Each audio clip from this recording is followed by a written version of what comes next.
السلام عليكم ورحمة الله وبركاته. والصلاة والسلام على أشرف الأنبياء والمرسلين سيدنا محمد صلى الله عليه وسلم. ترحم على شهدائنا الأبرار وشفاء العاجل إن شاء الله بإذن الله للرحمة. تقريبا كان في نقاط بنتكلم عليها لكل خلينا نقول احنا كعامية من الدول الليبية باش كل شاب ليبي يفهم وكل الرعاية تفهم الكلام اللي بنقول هذا كلام مهم. لأن كثير من الشباب الماضيين نسبة محمود بعيو موجودة في معسكر اليرموك فقط. طبعا قال الفترة أنا عندي مقر في كريمية، كذا الكلمة عندي مش مقر في كريمية، لا مقر في إمكان، مقر واحد هو مقر في معسكر اليرموك، ننقل الكتب تحت الشرعية الليبية. وأي شخص يعني موجود في معسكر ينظر تحت الشرعية الليبية. الشرعية الليبية موجود فيها يعني وين في معسكر اليرموك. ما عنديش أي مقر ثاني. هذا لازم اللي يسمعوها جميع الشباب جميع الناس. في ناس تستغل في الفتن تحاول تضرب ما يعكرها. انت رساله توجهها لاهل قصر تحاول تقول لهم؟ والله موجهها رساله لاهل قصر. يا اهل قصر في ناس فعلا يعني تفتن وتدير الشيعات ويعني بصراحه يعني بغير اي لقب ثاني او اي تسميه اخرى. انهم ناس يعني اهل قصر يعني دائما يقول كذا يفكونا من فتنه فهمت؟ واللي فتنه يسكتوه هم اهل قصر يسكتوه يعني. كان هو ولده يعني والده فتنه يقول لنا فهمت؟ لا يقول فلان يدي وفلان يحط من غير ما فيش اي دليل. تعال انت سيدي تعال انت كم يعني يدي قلت لي كان غلط فيه تعال كبعز معي احكي لي وين ناخذ الحق. لكن تقعد تتكلم فيا في الفيس وتتكلم في واحد وشائعات هي واحد من الناس اللي عيتني والله عيت من كذب علي عيت. انا جميع الشعب الليبي يحسب لي اني ندير بالعكس انا انسان مواطن انا وجماعتي لان بتاع سرقه لان بتاع تمشيط تسميه التمشيط المعسكريه. أنا راجل أمور عسكري فقط تأمين الذات صح جاني حد مظلوم نوقف معه. مع القضية ممكن تطلع أنا والشباب معي أقسم بالله حتى صعب نطلع يعني حتى في نومي مش تريح. في ناس تتصل بيا يقول لي في حزب كذا مجموعة معينة جتنا جهة فلانية نمشي ونشوف ونتقسم الحقائق. لكن هذه قصة مبشرة. هذه قصة مبشرة طيب والله ما في شيء حاجة بيني وبينكم. لا ليبي وأنت ليبي والله أكبر. موضوع الاتصال والجنوية مش موضوع الاتصال. وحتى في شيعات حسب الفترة اللي قالت والله محمود بعينه وجماعته بيجوا بيخشوا القصر كان يخشوا القصر بيصير يعني يمشي الامور عرض يعني هي امور الشرف. بالعكس انا واحد من الناس اللي نحافظ على امور الشرف من زمان من 2011 ولين نحافظ على امور الشرف تو ولا يمكن عندي حتى انا يمكن تو الاعلامي اكرم تو يبعث لكم في الصفحه نفسها تخش عليها يحاول يكتب من شخص يعني اطفال يعني طفلات يعني ممكن 7 بنات صغار عمرهم 10 سنين لا تزوج 10 سنين عمرهم يعني نحميهم من الاتصال واللي تعمل الاتصال هذا يعني مش هني بنمشي بنديك ابدا. فشخص الدوية المالي عيب عليك اتق الله في نفسك. حسب ما عرفت استغلت صفحات التواصل هذه كثير من الفتن والمواضيع. ليه ما نتقابلوش مع بعض وجها لوجه؟ انت مستعد انك انت قلت ان احنا نتقابلوا، ليه ما تقابلوش تحاولوا انكم انتم تصلحوا مشاكلكم غير ما تدخلوا اي شريك انه هو ممكن يساعد في الفتنه مرات هو. جميل جدا جميل جدا السؤال كذا جميل جدا وصح فعلا السؤال هذا وجيه. فعلا انا مستعد نقابل مع اي شخص باي انسان قلت نقابل معي ونقابل معاه هذا يعني خليها قبيله ليبيه فهمت؟ هذا يعني اعطيه وجهه نظره هو وفهمه يفهمني وحتى نتعاون بعضنا كيف نقول بدري يعني من شويه صار افتكر يعني من نبغوا ليبيا دوله ليبيه مؤسسات حوار مؤسسات الدوله الليبيه. حتى هو اللي في نقطه شفتها يعني تو اللي فاتوا صغيرين في المدرسه خايفين فعلا خايفين يعني حتى المدرسات والمدرسين والتعليم يعني قصدي يعني احنا بنوقف البلاد بعدين نشوف الحكومه الليبيه شو بدير ثاني يعني بدنا البلاد الحكومه الليبيه حتجي ودي حل وضع البلاد يعني بالنسبه للامور الماليه يعني. لكن الامور الامنيه احنا كثوار ليبيا بصفه عامه كثوار ليبيا احنا نحموها واحنا نهنوها واحنا نطبق المؤسسات الليبيه.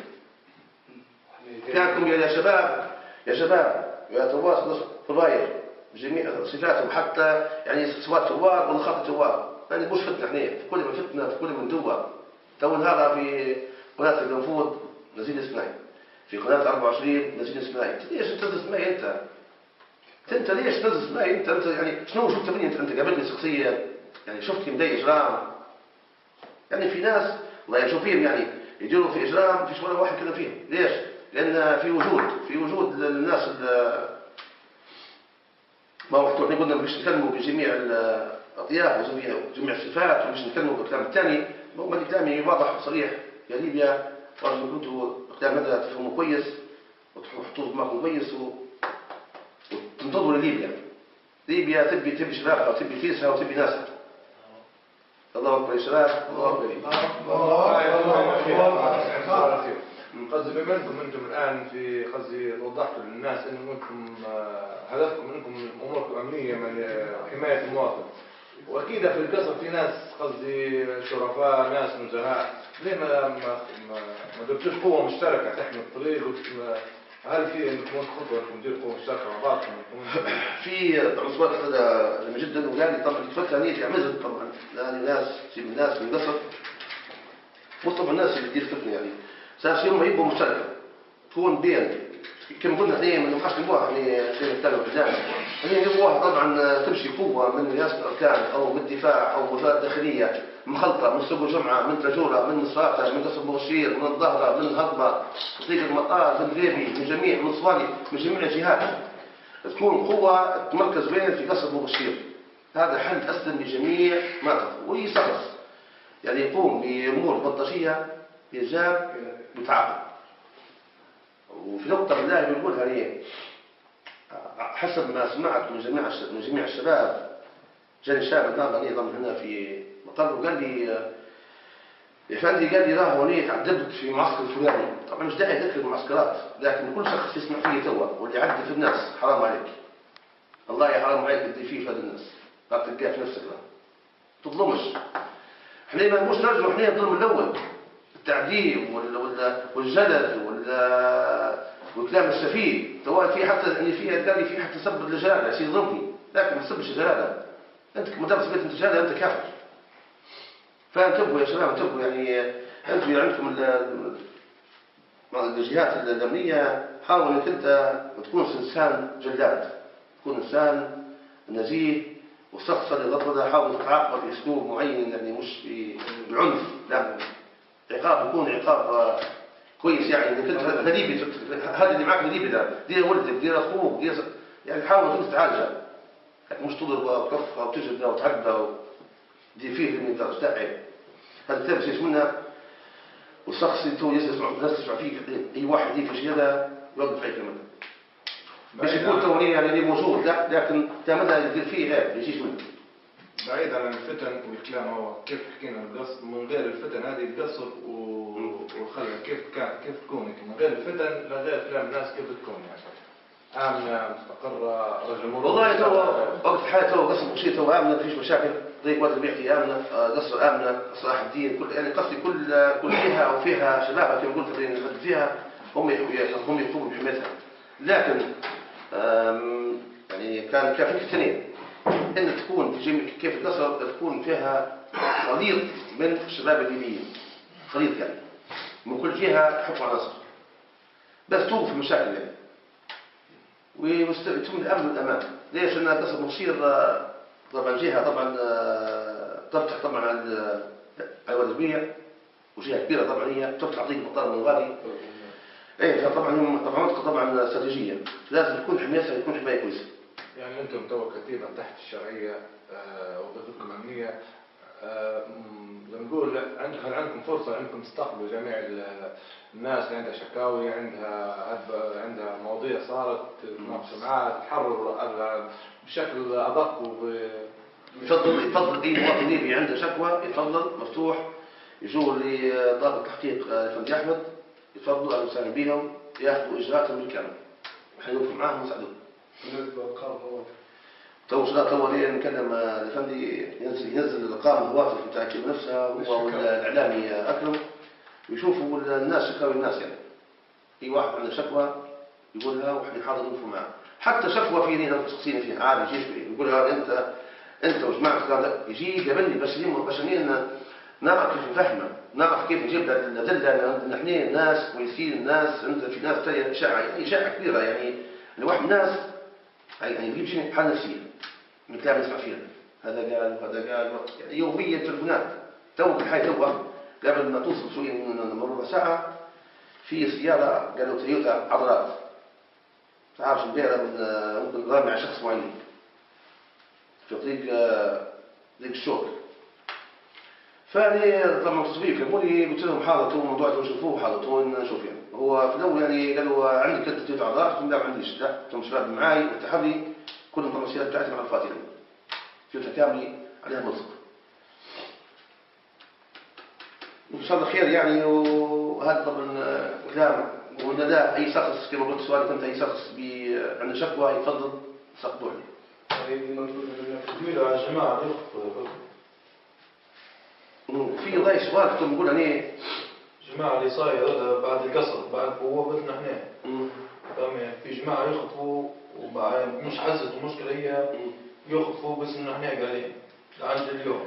والحالة الأخرى اللي صار فيها الدوة توني حتى سؤال الساتيل الثالث يا في طبعا شو صارت في نفس المشكلة صارت يعني في ناس كان يعني وجوه سوداء تعرفتنا ياخذوا يعني خطفوا هاد الناس من جهة ثانية من خطفوا والله فلان 18 عند فلان عند أيوه عند سمعته فقصدي أنت تخطف وتسم يعني تخطف أنت وتسلم باسم هذا موضوع كبير هذا يعني الموضوع هذا راه موضوع مش سهل. فأنا بنقول بإذن الله يعني الشخص يجيب فتن تخطف فتة وكم مرة احنا طلعنا ناس واجدة مخطوفين طلعناهم وشفتوهم حتى في الإذاعة أيام الفترة في الوقت يقول والله محمود بعي واخذ خطف واحد هو جماعته مختصين أول سق عليك لا يقول كلك سق عليك هذا كان عمري يدير فيك هذا بالعكس يعني يمكن سمعت به موضوع اللي واخذينه من 200,000 وخطفوه عيل صغير طلعناه احنا وجبناه وحنا دهب في أكثر موضوع زي صيح هي كانت مخطوفة شباب اللي معي في كتيبة مشوا باهي وطبعا خشوا وشافوا الأمور كلها يعني جابوا بنية وسموها لأهلها وناسها معززة مكرمة يعني قصدي هم يعني يسلموا على أي إنسان في طبعا وقت عندي جماعة صح طبعا يعني تعصبين شوية هيك لكن مش على الشر على الخير لكن ديما مربط فيهم وديما في تفاهم وديما دي في حقيقة نقاش مع جماعتهم ديما الظلم لا. وهي شخص يخطف ويسرد يقول بسميرين الله يسامح الله ما يسامح حسبي الله ونعم الوكيل فيه وحتى يجب عليه في غيابه والله يجب عليه في غيابه يسامح حسبي الله ونعم الوكيل فيه اللي في غيابه. وشكرا انه في واحد اليوم صبيه الصبح حتى هو قاعد اطمع فهمتوا شاد بيت صبيه واحد من الجوازات صبيه قال لي في بيت شادينا معايا فهمتوا طلب عليها 3000 جنيه وتصل بيني طلع من طرابلس فهمتوا اعطيت الصغير الرقم باش يطلعوه وين كان الرقم عندي يتكلم باسم محمود رقم عندي هذه يعني يمكن تو سمعت هو الاخ محمد طبعا هذا واحد من القاده يعني قال لك انا تو في واحد داوي ويعني ديما محمود بعين الشيخان ديما هو في يا جماعه راني كلام اكبر من شيء يا جماعه راهو انا كلام اكبر من الفتنه هذه تصير هذه وتدور عينيه حرام عليكم يا جماعه عيب عليكم الله يحييك عليكم والله تو كلام واحد يعني في كلام يوسفيه في كلام يوسفيه هي راهو لكن يدعي الله تسامحه يجي يقول تو يعني تم السرقه الله يسامح عليه الحمد لله الله ينصر يطبق احسن تربيه يسمي بالخطف بالعكس والله يعمل نخطف بالعكس اني ارد في الناس باهي بدي نضرب بالعكس والله يسمع علي كل مكان بالعكس اني ارد في ظلم الناس واي واحد يخوشها نقول لك كما ذلك ومعروف كويس كل ما يعرفون الناس عليه لكن مش يسمي بالسرقه بالظلم والخطف صق عليه لاني لازم احكي صق عليه يعني عندي من احسن معايا طيبه معايا طيبه جميع الطيب يخشوا للصفحة وفي دلائل على الكلام يخشوا صفحة المركز الإعلامي يكتب إشدام مطين يتفرج غادي وغادي يسأل يا سيدي أنت كان شاك خش لصفحة المركز الإعلامي يكتب إشدام مطين وهذا الإعلام اللي كان يخاطب فيك في الصفحة نفسها تو تفهم شنو الكتيبة وشنو محمود بعيو وشنو الشيخان وشنو جماعة مثلا الشباب. وشنو الموضوع إن جماعة تقصر بموضوع الصيف؟ والله توني بالنسبة لي دخ الصيد هذا صيد عسى أبوك وعسى ربي يفك سراحة ما عندي مدير يولي عندي مدير فمات إن شاء الله نقول خير وكان حد عنده معلومة عليه يجب أن يبلغنا نرجع لجماعة القصر يبعدوا عن الفتنة ويطلقوا صراحة التايم الصيد. ايوه كانوا مسكوا الشيء هذا والحزبيات الطابور الخامس وجو الفتنة وجو القبلية ما عادش نبغى احنا نجيبوا ليبيا واحدة طورت 17 فبراير طورت كل الليبيين. صح ليك مش عمال هذا الكلام. الكلام اللي قلناه باهي وكلهم نحن بعلم ان عندي واحد اسمه سيد عبد السلام بكر صاحب 7 صغار. طبعا كان واحد طبعا رجوله خلوه هكي وتوه الرجل هذا. وبس فعلا كان يلقى في المكان تاع مثلا وين حنمشي لغايه. يعني مش حنمشي بس غلط. حتمشي معي ليبيا كامله. مكان فيه السر. حنشوفوا العصابه هذه اللي خاطفه واللي يعني اكيد ملخص السيد يعني شخص السيد اكيد خاطفه قبل الناس ثاني. حنمشونها وحنعرفوها منهم. نحققوا منها نرفعها للقضاء الليبي ويحقق فيه كمان. ما تكون هي حاجة في الفتنة اللي صايرة بين هي فتنة يعني تو هي تو هذه فتنة وفي موجه وشخص من هذا الإنسان تاير والله يعظمه والله ما عنده مشاكل. يعني تو هي مستقبل فيه قبل يعني صاحب صغار تخصوه ونحطوه يقتلوه يشدوه شو يكون خير يعني. فموجه كلام القصر كان عندكم يقصر والله يجي أخرى طلعوا لنا المنتدى قالوا له هذا بس. بهذا الكلام السلام عليكم ورحمة الله وبركاته ولكم شكر واحترام والفيديو. السلام عليكم. الله أكبر. الله أكبر. شكرا لكم.